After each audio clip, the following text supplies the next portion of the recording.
हो मोदी जी कहिया ले कर बड़ी साइड, घरे जाए खातिर खुली कब फलाई।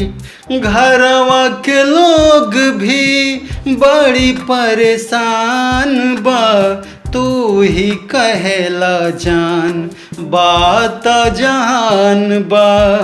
कबले पूरा होई सपनवा, दुबई में लागे नहीं मनवा।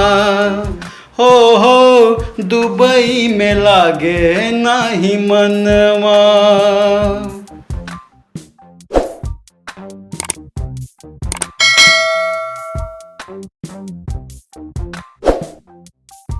तेरी नजर का बन के निशाना, तेरी नजर का बन के निशाना, मैं हो गया हूँ तेरा दीवाना।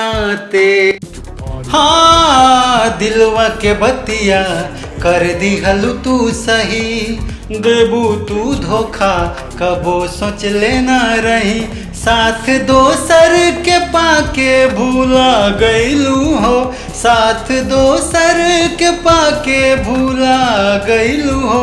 हमके पागल दीवाना बना गईलू हो, हमके पागल दीवाना बना गईलू हो।